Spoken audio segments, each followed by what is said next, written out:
एखाद्या बापाला जर 3 मुली असतील ना महाराज, ऐका, एखाद्या बापाला 3 मुली असतील तर शेवटची 3री मुलगी झाली की बाप बघायला जात नाही महाराज.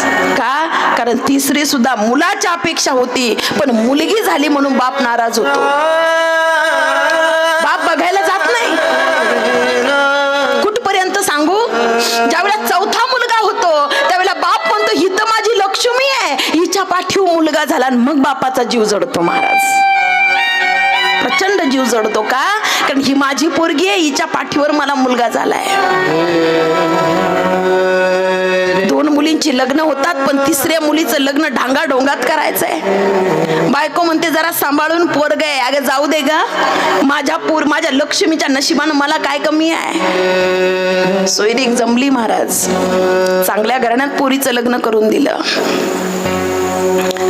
पोरीचं लग्न करून दिलं, पण मित्रानं पोरीला वाट लावलं की मित्रानं सांगितलं बाळ चुकलंय तुझं रे दादा, मला विचारायला पाहिजे होतं तू. गडबडीत लग्न जमवलं आणि उरकून सुद्धा घेतलं, मला काय एक वाक्य विचारलं नाही. अरे फसलाय तू, ज्या घरात मुलगी दिली ती माणसं चांगली नाहीयेत. वाट लावलेली पोरगी बापाच्या पायाखालची जमीन सरकली नाही. अरे पोरीला तर तिथंच तर मला चांगलं करायचं होतं आणि हिचं वाटोळं होतंय, असं कसं काय? हो म्हटले. लग्नाला 3-4 महिने झाले. 3-4 महिने लग्नाला झाले. मित्र फोन करतो, मी तुला बोललो होतो ना का पोरगी त्या घरात देऊ नको, अरे खूप हाल आहेत तुझ्या मुलीचे. तो बाप म्हणतो मग माझी पोरगी मला का नाही सांगत? तू थांब जरा, मी फोन करतो. दिदू काय ग बाळ, बरी आहेस तू? ती हसते, बाबा खूप छान घर शोधले मला, लई लाड आहे माझा घरामध्ये, तुम्हाला का माझी काळजी वाटते? अगं माझा मित्र तुझ्या गावात राहतोय आणि त्या मित्रानं सांगितलं का तू चुकीच्या घरात पोरगी दिली. नाही बाबा, हे फार प्रेम करतात माझ्यावर, सगळी माणसं मला समजून घेतात. बाबा तुम्ही काळजी नका ना करू, मी आहे, तुम्ही काही टेन्शन घेऊ नका. तुम्ही म्हणता ना मी तुमची लाडूबाई आहे, तुम्ही म्हणता ना मी तुमची लक्ष्मी आहे, तुम्ही म्हणता ना मी तुमची इज्जत आहे, तुम्ही म्हणता ना मी तुमचा स्वाभिमान आहे, तर जीव जाईल पण स्वाभिमान नाही विकणार बाबा, काळजी करू नका तुम्ही.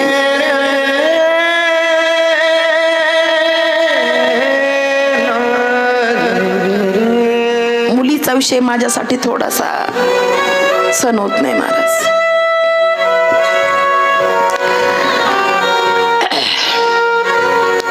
दोन दिवसांनी परत मित्र फोन करतो, काय रे पोरगी एवढी जड झाली होती तर विहिरी ढकलायची होती ना, काय या मूर्खांच्या ताब्यात पोरगी दिली? बाप म्हणतो नाही तुझं चुकीचं आहे, माझी पोरगी माझ्याशी खोटं बोलणार नाही. नाही रे, खानदानी पोरगी आहे तुझी, किती त्रास झाला तर तुला बोलणार नाही हे लक्षात घे. मित्रांनी सावध केलं महाराज. बापानं विचार केला मुलीला न सांगता तिच्या घरी जायचं. वस्तीवर घर आहे, घरातले सासू सासरे सगळे बाहेर गेलेत. बापानं मुलीचं काय चाललंय हे बघण्याकरता महिला मंडळ गाडी साईडला लावली, घरापर्यंत नाही नेली. बाप त्या ठिकाणी साईडला उभा आहे, चालत चालत चालत ओट्यावर जाऊन उभा राहिला. दरवाजा अर्धा लोटलेला होता, दरवाजा लोटलेला होता. कान दिला, आवाज आला महाराज. कोणीतरी शिव्या देतंय म्हणून बारीक ऐकलं तर जावाई मुलीला शिव्या देत होता. तुझ्या बापाने हे शिकवलंय का? तुझ्या आईनं तुला हे शिकवलंय का? बाप म्हणत होता माझी पोरगी मला हे का सांगत नाही. असं वाटत होतं जावं, 2 मुस्काटात त्या जावयाच्या ठेवून द्याव्या आणि पोरगीला त्या ठिकाणी घेऊन जावं, पण नाही ना, असं करता येत नाही महाराज. पोरगी हात जोडून म्हणत होती, अहो मला बोललात तरी चालेल पण माझ्या बापाला नका बोलू. कसाही असला तर तो माझा बाबा आहे, कशी असली तर ती माझी माय आहे, ती माझी आई आहे की जिने मला जन्म दिलाय. खूप लाडात वाढवले, मला नाही माहिती कसं स्वयंपाक करतात, मला नाही माहिती 4 लोक घरी आल्यावर कसं वागतात, माफ करा मला, पण मी हळूहळू सगळं शिकेन. पोरगी आकांत करून रडत होती, पण हा जावई जावाई तिला मारत होता आणि बाप बाहेर उभा राहून ऐकत होता महिला मंडळ. म्हणून तर बापाला आधार म्हटला जातो, म्हणून तर बापाला वड म्हटलं जातं, म्हणून तर बापाला खांब म्हटला जातो. का उभं किती संकट आलं आणि वादळ आलं तर तो खांब निखळत नाही महाराज. आता काय करावं, मुलीला तर जावाई मारतोय पण या क्षणात मला जाता येणार नाही आणि मी जर गेलो तर काय होईल हे मला स्वतः सुद्धा सांगता येणार नाही. सगळं औंढा त्या बापानं गिळावा, नरड्यात आलेला हुंदका बापानं परत हृदयात घालावा आणि त्या बापानं जोरात खोकावं महाराज, का जेणेकरून यांना कळावं बाहेर कोणीतरी आलंय. खोकल्याचा आवाज आला, जावाई थांबला महाराज. पोरगी पटकन आतमध्ये गेली आणि बापानं बाहेरून आवाज दिला, जावाई बापू बरे आहेत का? दिदू अगं मी आलोय बघ ना माझ्याकडे. मारणारा जावायाने बघितलं महाराज बापाकडं, खजील झाला. मोटर चालू करून येतो म्हणून बाहेर निघून गेला. 2 मिनिटापूर्वी जी पोरगी मार खात होती ती पोरगी तोंड पुसून पदर घेऊन पाणी घेऊन बापाच्या समोर आली. बाबा मला न सांगता आलात तुम्ही, फोन करायचा ना एखादा, पाणी घ्या बाबा, चहा बनवू का सरबत बनवू का बाबा जेवणच करून जाता? बापानं पोरीचा हात धरावा, कोणत्या मातीची बनलीस ग बाई? कळत नव्हतं ती. 5 मिनिटापूर्वी जी पोरगी रडत होती ती खरी आहे का जी पोरगी माझ्या समोर हसते ती पोरगी खरी आहे? कळेल ना महाराज. दिदू 5 मिनिटापूर्वी जे मी काय ऐकलं बाबा? अहो तो टीव्ही चालू होता. बाबा जास्त विचार नका करू, तुम्ही जेवण करता का मी स्वयंपाक करतो? तुम्ही बसा मी जाते स्वयंपाक बनवते, तुम्ही थांबा थोडा वेळ. नाही बाळा थांबायची इच्छा नाही, कळतंय मला मी चुकलोय पण आता ही काय बदलण्याची गोष्ट नाही. बाबा विचार नका करू, होत असतंय. मी छान आहे, तुम्हाला माझ्यावर विश्वास आहे ना, मी छान आहे, काळजी नका करू. बाप जायला निघाला. थांबवी ना महाराज बापाला, कारण पोरगीच खरं काही सांगत नाही तर काही ऍक्शन घेता येत नाही. बाप म्हणतो दिदू तुम्हाला जड नाहीये, तुम्हाला जड नाही बा, सांग ना खरं काय आहे? नाही हो बाबा काही नाही, तुम्ही काळजी नका करू. बाप अंगणात गेला महाराज. पोरगी दारात उभी आहे, लांबून म्हणते बाबा, टाटा करण्याचा प्रयत्न करते बापाला. बळच हसते महाराज, बळच हसणं लय कठीण असतंय, बळच हसते पोरगी. बाप विचारतो दिदू इकडे. खुणवल्यानंतर पोरगी पटपट पावलं टाकत आली. बाबा काय झालं? दिदू काय सांगू तुझ्या आईला, तुझं नांदणं कसं आहे? तुझ्या आईला जर मी म्हटलो की मी दिदूकडे गेलतो त्यावेळेला आई विचारेल ना की माझी मुलगी कशी आहे, त्यावेळेला मी तुझ्या आईला काय सांगू? त्याला सांगितलं बाबा माझ्या आईला सांगा माझं नांदणं कोपरातल्या कळीसारखं आहे.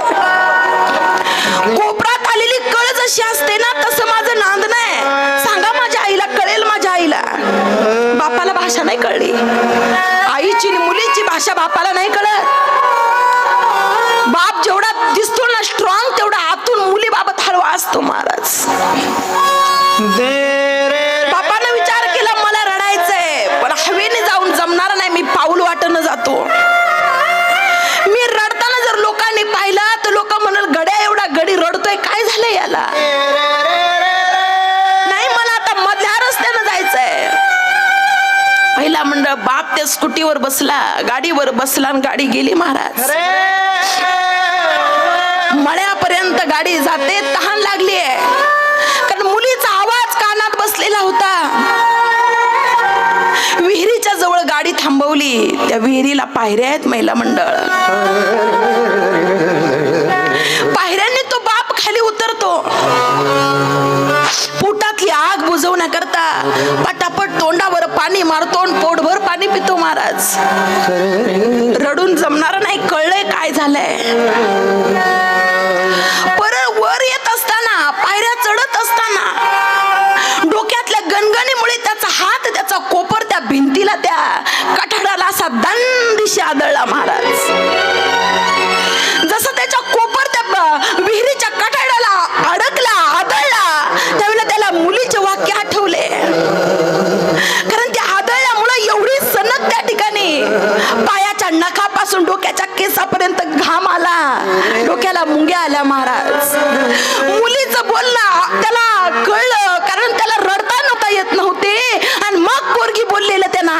बाबा माझं जगणं कोपरातल्या कळीसारखं की जे सांगता येत नाही आणि जे हृदयातही त्या ठिकाणी ठेवता येत नाही. इथं बसलेल्या प्रत्येक स्त्रीला सांगेल, हे जगणं एका खानदानी बाईचं असतं महाराज, की जी खरंच बापाचं नाव त्या ठिकाणी रोशन करते. एखादा त्रास कितपत सहन करावा त्याला मर्यादा आहे. झुक जाओ वारंवार झुक जाओ, पण एक क्षण असा येतो की रुक जाओ. तिथं थांबलं पाहिजे महाराज. स्त्री म्हणजे अबला नाहीये, म्हणून मी सांगते प्रत्येक मुलगी तिच्या पायावर उभी राहिली पाहिजे. ती दुसऱ्याच्या जीवावर नाही जगली पाहिजे महाराज. स्त्री जन्माचं स्वागत करा. मुलगी पोटात आहे ना, तिला मारण्याचा प्रयत्न नका करू. ती जेवढं सुख देईल ना महाराज, तेवढंच पोरग बोलेल. ती आकांत त्रास सहन करेल, पण ती मायबापाला दुखवणार नाही महाराज. अरे मायबाप कसे असू देत, किती बोलू देत, किती चुकू देत, पण तिच्या हृदयातलं प्रेम हे हृदय फाडून नाही दाखवता येत. म्हणून सांगेन मी, नका तिचा घात करू. छोटस लेकरू ज्यावेळेला तुम्ही घात करायला जाता ना, त्यावेळेला ते त्या आईला बोलता, आई अगं तू सुद्धा स्त्री आहेस ना, तू हे जग बघितलं ना, मला सुद्धा त्या ठिकाणी जग बघायचंय ग.